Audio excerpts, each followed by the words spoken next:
పోలీసులకు 2 పేజీల లేఖ రాసిన మోహన్ బాబు. మౌనికను ఇంకా కోడలిగా ఒప్పుకోలేదా? విష్ణు ఎక్కడున్నాడు? మంచులక్ష్మి ఏం చేయలేదా? నా ఫ్యామిలీకి నేను నేర్పినంత క్రమశిక్షణ బహుశా ఈ ప్రపంచంలోనే ఎవరూ నేర్పించి ఉండరు. టైమ్సెన్స్ కి మారుపేరు, గౌరవ మర్యాదలకు కేరాఫ్ అడ్రస్ మా కుటుంబం అంటూ చెప్పుకుంటారు మంచు భక్తవత్సల నాయుడు అలియాస్ మంచు మోహన్ బాబు. కాని కుటుంబంలోని విభేదాలు ఒక్కసారిగా బ్లాస్ట్ అయ్యాయి. తెలుగు ఇండస్ట్రీలో క్రమశిక్షణతో కూడుకున్న ఫ్యామిలీ అని మంచు కుటుంబానికి ఇన్ని రోజులు ఒకంత మంచి పేరే ఉండేది. అందుకు కారణం మోహన్ బాబు డిసిప్లైన్ అని చెబుతుంటారు. ఆయన పెంపకంలో పెరిగిన పిల్లలు కూడా అంతే డిసిప్లైన్ గా ఉంటారని అందరూ అనుకుంటారు. ఇన్నాళ్లూ అలాగే ఉన్నారు కూడా. కాని సడన్ గా మంచు మనోజ్ పోలీస్ స్టేషన్ గడప తొక్కారు. అంతకుముందు ఆస్పత్రికి కుంటుకుంటూ వెళ్లిన విజువల్స్ సోషల్ మీడియాలో ఎంత వైరల్ అయ్యాయో ప్రత్యేకంగా చెప్పనవసరం లేదు.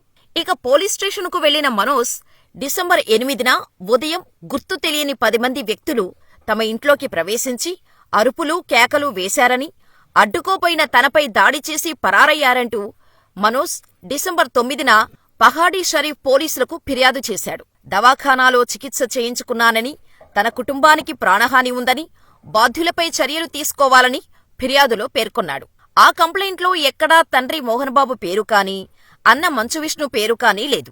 కాని వినయ్, మహేశ్వర్ అనేవాళ్లు సీసీటీవీ ఫుటేజ్ని తీసుకుని వెళ్లారని కంప్లైంట్లో రాశారు. అప్పటివరకు అబ్బే చిన్న చిన్న గొడవలే, మేము షార్టౌట్ చేసుకుంటాం అంటూ చెప్పుకొచ్చిన మోహన్ బాబు సైతం మనోజ్ కంప్లైంట్ ఇచ్చిన గంటల వ్యవధిలోనే పోలీసులకు కంప్లైంట్ చేశారు.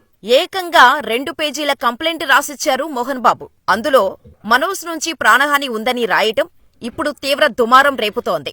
రంగారెడ్డి జిల్లా జల్పల్లిలోని మంచు టౌన్షిప్లో తాను 10 ఏళ్లుగా నివాసముంటున్నానని మోహన్ బాబు తన ఫిర్యాదులో తెలిపారు. తన చిన్న కొడుకు మనోజ్, కోడలు మౌనిక అనుచరులతో వచ్చి ఇబ్బందులకు గురిచేస్తున్నారని వెల్లడించారు. తన 7 నెలల కూతురుని వదిలేసి మనోజ్, అతని భార్య బయటకు వెళ్లిపోతారని, ఆ పాపని ఇంట్లో పనిచేసే మహిళే చూసుకుంటుందని ఆ కంప్లైంట్లో స్పష్టం చేశారు మోహన్ బాబు. ఆదివారం ఉదయం అంటే డిసెంబర్ 9న 10 గంటల సమయంలో మనోజ్, 30 మంది అనుచరులు దౌర్జన్యంగా ఇంట్లోకి చొరబడ్డారని, ఇంట్లో ఉన్నవారిని బెదిరించి ఇల్లు ఖాళీ చేయాలంటూ భయపెట్టారని కంప్లైంట్లో రాశారు. తన ఆస్తులను కాజేసేందుకు మనోజ్ కుట్ర చేస్తున్నారని, తనకు ప్రాణహాని ఉందని, తనకు తన ఆస్తులకు రక్షణ కల్పించాలని రాచకొండ కమిషనరేట్కు ఫిర్యాదు చేశారు మోహన్ బాబు. మరి ఈ పరస్పర ఫిర్యాదులతో పోలీసులు ఎటువంటి యాక్షన్ తీసుకోబోతున్నారు? అసలు మంచు మనోజ్ పైన, కోడలు మౌనిక పైన మోహన్ బాబుకు ఎందుకంత కోపం? కూల్గా ఉండే మంచు ఫ్యామిలీలో మంటను రాజేసిందెవరు? Watch the story. మంచు మోహన్ బాబుకు మంచు విష్ణు, మంచు లక్ష్మీప్రసన్న, మంచు మనోజ్ అని 3 పిల్లలు ఉన్న విషయం అందరికీ తెలిసిందే. 3కి పెళ్లిళ్లై అందరికీ పిల్లలు కూడా ఉన్నారు. అందులో మనోజ్ కి మొదటి భార్యతో విడాకులై భూమా అఖిలప్రియ సోదరి మౌనికను 2వ పెళ్లి చేసుకున్నాడు. ఇప్పుడు వాళ్లకు కూడా ఓ పాప జన్మించింది. అయితే గత కొంతకాలంగా మంచువారి ఫ్యామిలీలో గొడవలు జరుగుతున్నట్టు లీకులు వస్తున్నాయి. ఆ మధ్య మనోజ్ ఇంటికి వచ్చి విష్ణు దాడి చేశాడంటూ ఓ వీడియో విడుదల చేసి మళ్లీ అదంతా ఉత్తుత్తిదే, ప్రాంక్, రియాలిటీ షో అని ఏదేదో చెప్పి బయటకు రాకుండా బాగానే కవర్ చేశారు. కట్ చేస్తే ఎన్నాళ్ల నుంచి రగులుతుందో కాని డిసెంబర్ 9న మాత్రం మంచువారి విభేదాలు బయటపడ్డాయి. కేవలం బయటపడటమే కాదు, పోలీస్ స్టేషన్ వరకు వెళ్లింది వాళ్ల పంచాయతీ. డిసెంబర్ 8న మంచు మనోజ్ మీద మోహన్ బాబు మనుషులు దాడి చేశారని, ఇద్దరి మధ్య ఆస్తి తగాదాలు చెలరేగాయంటూ ఒక్కసారిగా సోషల్ మీడియా కోడే కూసింది. దీంతో జాగ్రత్త పడిన మోహన్ బాబు పిఆర్ టీం అదంతా ఏం లేదు, అంతా తూచ్, అబద్ధాలు, ప్రచారం చేయకండి అంటూ ఓ ప్రకటన విడుదల చేసి కవర్ చేసే ప్రయత్నం చేసింది. కాని మనోజ్ మాత్రం తన భార్యను తీసుకుని ఆస్పత్రికి కుంటుతూ వెళ్లి మీడియాకు ఫుల్ కవరేజే ఇచ్చాడు. దీంతో మంచు ఫ్యామిలీ ఏదో మతలబు జరుగుతోందని అందరూ కళ్లు పెద్దవి చేసుకుని వాళ్ళింటిపై గట్టిగా ఫోకస్ పెట్టారు. మళ్లీ కట్ చేస్తే డిసెంబర్ 9న పోలీసులకు మనోజ్ కంప్లైంట్ ఇవ్వటం, ఆ వెంటనే మనోజ్ మీద మోహన్ బాబు ఫిర్యాదు చేయటంతో అందరికీ ఓ క్లారిటీ వచ్చేసింది. ఆస్తి విషయంలోనే వీళ్ల మధ్య గొడవలు జరుగుతున్నాయని స్పష్టమైపోయింది. ముందుగా మనోజ్ పోలీసులకు ఫిర్యాదు చేశాడు. తన మీద కొంతమంది గుర్తు తెలియని దుండగులు దాడి చేశారని, వాళ్లెవరో చూద్దామంటే పారిపోయారని, ఎవరో దర్యాప్తు చేయాలంటూ కంప్లైంట్ చేశారు.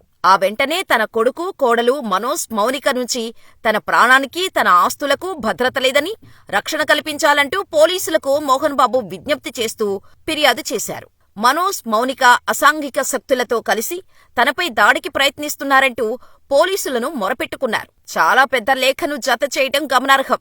మోహన్ బాబు పోలీసులకు ఇచ్చిన కంప్లైంట్లో తన కొడుకుగా మనోజ్ని సంబోధించారు. కానీ మౌనికను ఎక్కడా కోడలుగా అంగీకరించినట్టు కనిపించటం లేదు.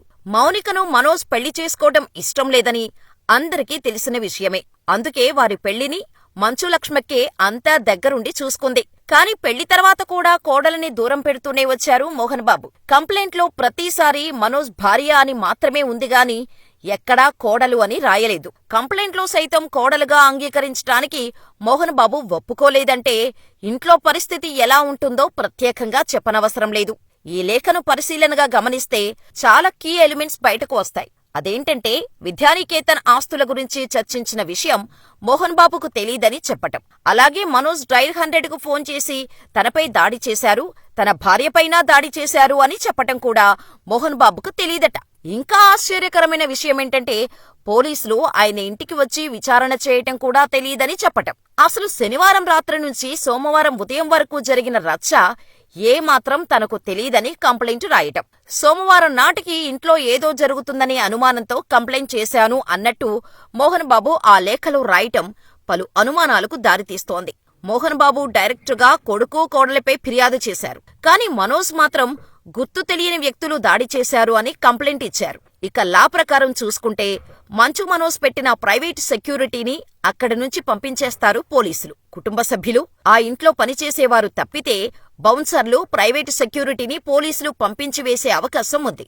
ఇక ఆ తర్వాత పోలీసులు చేసే రెండో పని ఆ ఇంటి యజమాని ఎవరు, ఆ ఇల్లు ఎవరి పేరు మీద ఉంది అనేది చెక్ చేస్తారు. రంగారెడ్డి జిల్లా జల్పల్లిలో ఉన్న ఇంద్రభవనం లాంటి ఆ ఫామ్ హౌస్ మోహన్ బాబు కష్టపడి కట్టించిందే కావచ్చు. కాని అది ఎవరి పేరు మీద ఉన్నదో, ఎవరి పేరు మీద రిజిస్టర్ చేశారో అన్నది చెక్ చేస్తారు. ఆ ఇల్లు ఇప్పటికీ మోహన్ బాబు పేరు మీద ఉంటే ఆయన ఇష్టప్రకారమే ఇంట్లో ఎవరు ఉండాలి, ఎవరు ఉండకూడదు అనేది నిర్ణయిస్తారు. ఒకవేళ మోహన్ బాబు పేరు మీదే ఇల్లు ఉంటే ఖచ్చితంగా మనోజ్ని, మౌనికను ఇంటి నుంచి బయటకు పంపించేస్తారు. ప్రాణహాని ఉందని కంప్లైంట్ చేశారు కాబట్టి ఎట్టి పరిస్థితుల్లోనూ మనోజ్ని, మౌనికను మోహన్ బాబుకు దగ్గర్లో ఉండనివ్వరు పోలీసులు. ఇప్పటికే ఆస్తి పంపకాలు జరిగి ఉన్నాయి కాబట్టి ఆ ఫామ్ హౌస్ ని మనోజ్ పేరిట రాసి ఉంటే మంచు మనోజ్ ఇష్టప్రకారమే పోలీసులు చర్యలు తీసుకోవాల్సి ఉంటుంది. ఇల్లు మనోజ్ది కాబట్టి మీకు ఇష్టమైతేనే ఉండండి, ప్రాణహాని ఉందని అనిపిస్తే మరో ఇంటికి వెళ్లిపోండి అని పోలీసులు మోహన్ బాబుకు చెప్పే అవకాశం ఉంటుంది. అలాగే ప్రైవేటు సెక్యూరిటీ పెట్టుకోవాలా వద్దా అనేది కూడా ఆయన ఇష్టమని చెప్తారు పోలీసులు. మరి మోహన్ బాబు ఈ రేంజ్లో పోలీస్ స్టేషన్కు ఫిర్యాదు చేశారంటే ఖచ్చితంగా ఇల్లు ఇంకా ఆయన పేరు మీదే ఉండి ఉండొచ్చు. అందుకే ఇంత డేర్ స్టెప్ తీసుకుని ఉంటారు. ప్రతి ఫ్యామిలీలోనూ గొడవలు ఉండొచ్చు, గొడవలు రావటం సహజమే. కానీ మోహన్ బాబు కొడుకుతో పాటు ఇంటి కోడలపై కేసు పెట్టడమే హాట్ టాపిక్ గా మారింది. కనీసం కోడలినైనా కేసు నుంచి మినహాయించి ఉంటే బాగుండేది అంటూ అభిమానులు అనుకుంటున్నారు. కానీ ఈ విషయంలో మనోజ్ని మెచ్చుకోవాల్సిందే.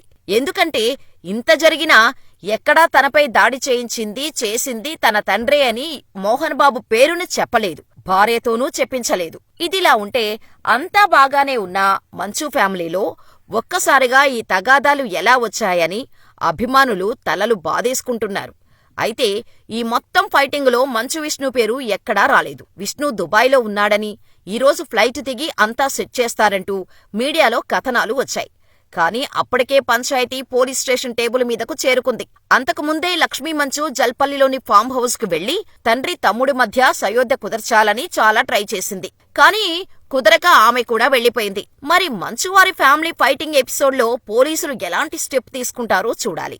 ఇంతకీ అసలు వీరి గొడవకు కారణమై ఏమై ఉంటుందని మీరనుకుంటున్నారో మాకు కామెంట్ చేయండి.